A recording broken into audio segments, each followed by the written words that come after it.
Olá, meu nome é Felipe Cassiano, sou professor de redação e vou falar hoje sobre a fome, sobre combater a fome, como combater a fome no Brasil. Um possível tema de redação tanto para Enem quanto para diversos outros vestibulares e até concursos públicos. A primeira coisa que a gente precisa saber aqui no nosso texto é por que ele é tão importante, por que ele é tão atual. É porque o Brasil, depois de ter saído do mapa da fome em 2014, ele tende a voltar, porque ele aumentou muito o número de pessoas subnutridas no nosso país nos últimos anos. Só para a gente ter uma ideia, ao sair do mapa da fome, ele tinha menos de 2,5%, que é o limite para adentrar essa realidade tão ruim presente em vários países do mundo. Então, em 2014, estava um pouco abaixo de 2% da população com extrema insegurança alimentar. Atualmente, um dado recente de setembro de 2020, pelo IBGE, comprovou que no Brasil atualmente tem mais ou menos 4,6% da sua população subnutrida, que tem uma insegurança alimentar muito forte, muito grave. Isso representa mais ou menos 10 milhões e 300 mil pessoas em nosso país que passa pelo menos um dia da semana sem se alimentar. Um dado muito grave e que a gente precisa refletir sobre ele e tentar mostrar por que isso caiu, já que o Brasil era destaque mundial quando fala sobre tratamento quando fala sobre combate à fome nos últimos anos. Só que antes da gente aprofundar nesses dados, a gente pode fazer uma questão histórica, né? Então, por que hoje a fome é tão mais perversa do que era lá na Idade Média, por exemplo? Porque em vários momentos da história, assim como na Idade Média, mas em vários momentos da história a fome esteve presente, em todos os momentos, né? Então em todos os momentos tinham pessoas que morriam por não conseguir se alimentar, não conseguir alimento. Só que em todas essas épocas a fome era inevitável, ou seja, era uma questão natural mesmo, que você não tinha acesso ao alimento, não conseguia produzir alimento, ou coisas diversas que deixavam essa inevitabilidade da fome.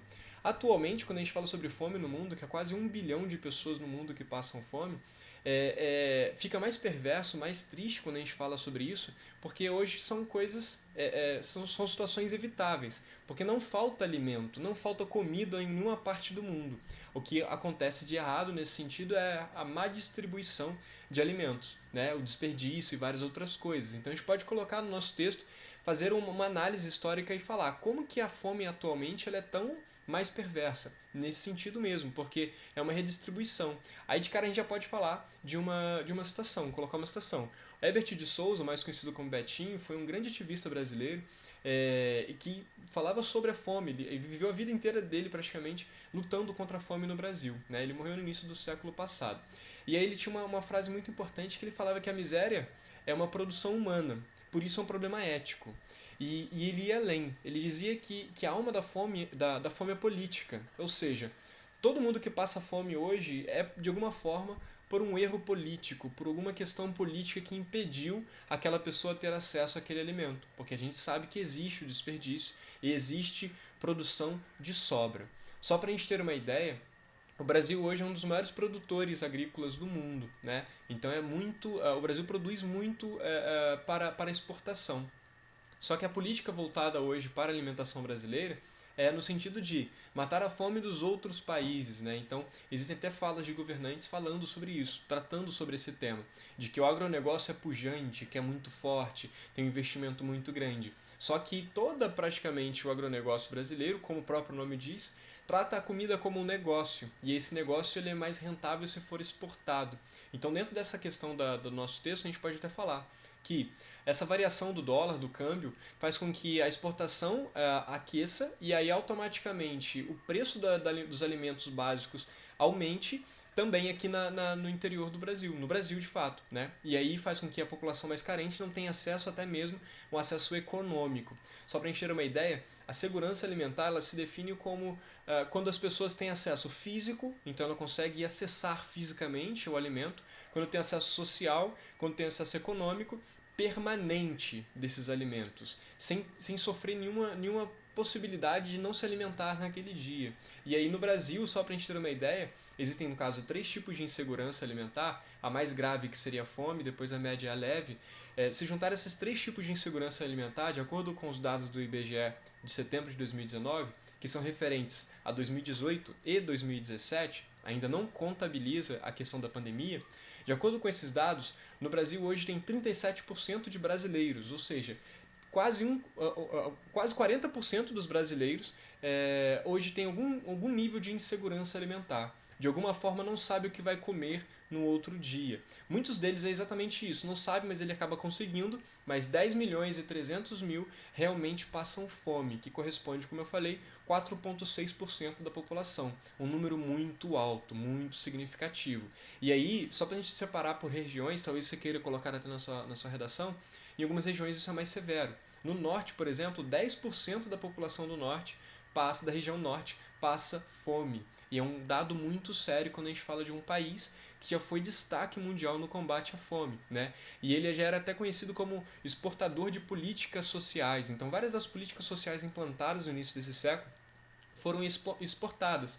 E hoje o Brasil ele só é referência como exportação de produtos básicos, né, como soja, milho, né, commodities, como é conhecido. Então a gente pode colocar essa questão como muito importante. Relacionando essa ideia do agronegócio, como eu falei, o Brasil tem um dos agronegócios mais fortes do mundo, mais pujantes, mas ao mesmo tempo corresponde somente a 30% da alimentação do brasileiro. Ou seja, 70% de tudo que nós brasileiros consumimos vem da agricultura familiar, que é o que deveria ser focado quando a gente fala sobre políticas públicas na alimentação, né? Então ali existe uma coisa que acaba sendo deixada de lado, essa política, essa agricultura familiar, né? E aí o que fica claro? Aqui a gente só consome o que não tem valor para fora, para exportação. E aí acaba diminuindo esse acesso econômico, físico e social para muitos brasileiros e tem aumentado cada vez mais. Claro, a gente pode falar sobre a crise que vem no Brasil, que está no Brasil desde 2014, 2015 e que tem aumentado o número de desemprego, por exemplo, e vários outros fatores. Mas aí, claro, a gente vai citar as situações atuais que fizeram com que isso acontecesse. Também a gente pode fazer uma outra questão histórica e falar sobre a Revolução Verde, né? Com a Revolução Verde, houve uma concentração de terras muito grande, porque houve a valorização dos grandes latifúndios, né? E aí os pequenos produtores acabavam vendendo suas terras para esses grandes produtores, indo para os centros naquele processo de urbanização da metade do século XX. Isso automaticamente fez com que eles perdessem a fonte de sua renda e também a fonte de sua alimentação. Então a gente pode falar que depois dessa Revolução Verde, a fome no Brasil ela acabou aumentando.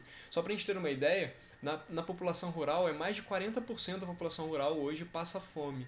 Ou seja, eles produzem aonde que está a produção do alimento, mas ele não consegue comprar o alimento que ele produz, né? Então ele só tem acesso àquela cultura que ele está produzindo, né? Mas ele não tem dinheiro para comprar outras culturas. Isso fez com que essa fome aumentasse muito nos últimos anos, né?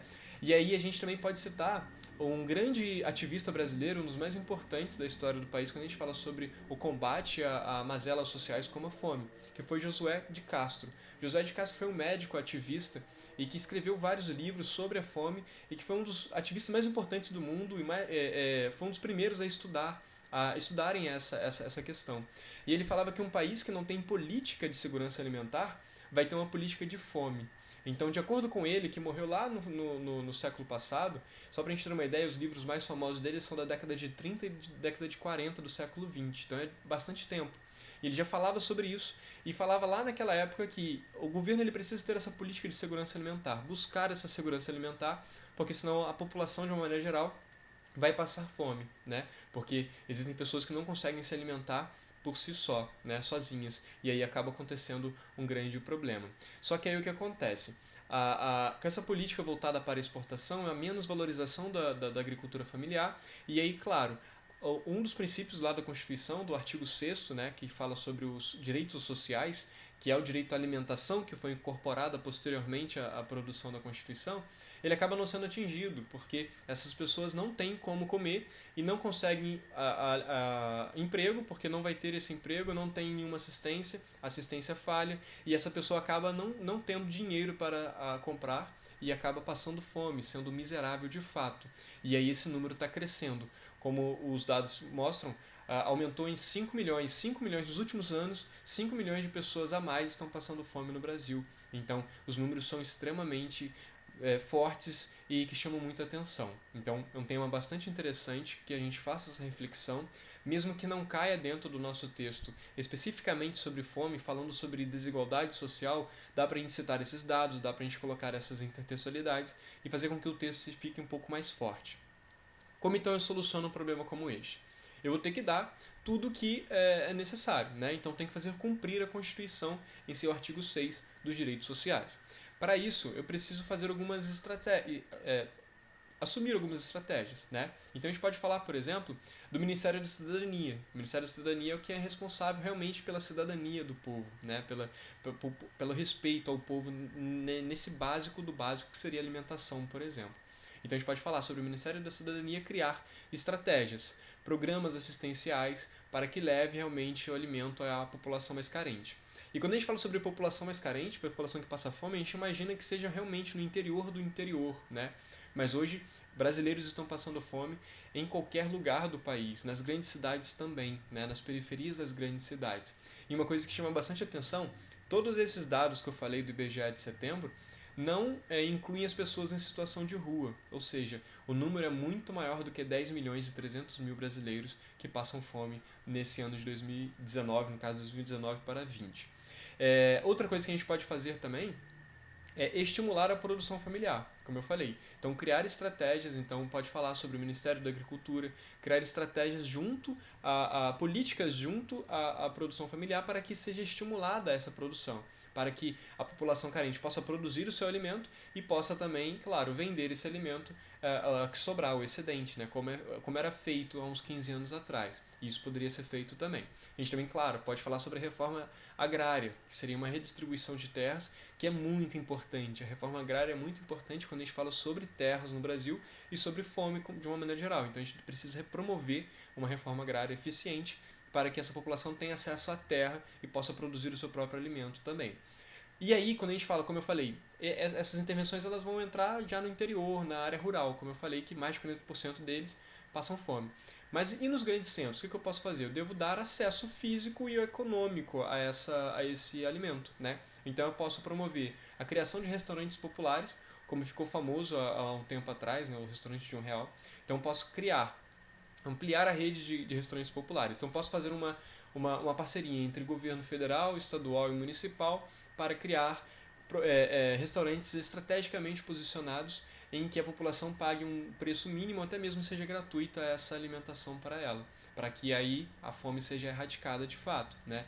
E além de tudo, a gente pode falar sobre diversos outros problemas programas de assistência de renda, né? Então, como acontece com o Bolsa Família, não sabe muito bem como que vai ser, então eu estou gravando isso em outubro, não sabemos ainda se vai ter esse Renda Brasil, se vai continuar o Bolsa Família, mas a gente deve falar sobre ampliar esses programas de complementação de renda, para que a população possa de fato se alimentar, porque muitos desperdiçam alimento, né? Então o desperdício de alimento é um problema muito sério no mundo inteiro e também a fome ainda persiste como um problema muito sério. Então a gente tem que fazer todo o nosso texto tentando mostrar para o corretor que a gente conhece sobre o momento atual da fome no Brasil, que deixou de ser uma coisa tranquila, que o Brasil deixou de sofrer menos como sofreu a partir de 2014 e tem voltado a sofrer como sofria 20 anos atrás. Então é um tema bastante importante e é bom a gente aprofundar nessas intervenções.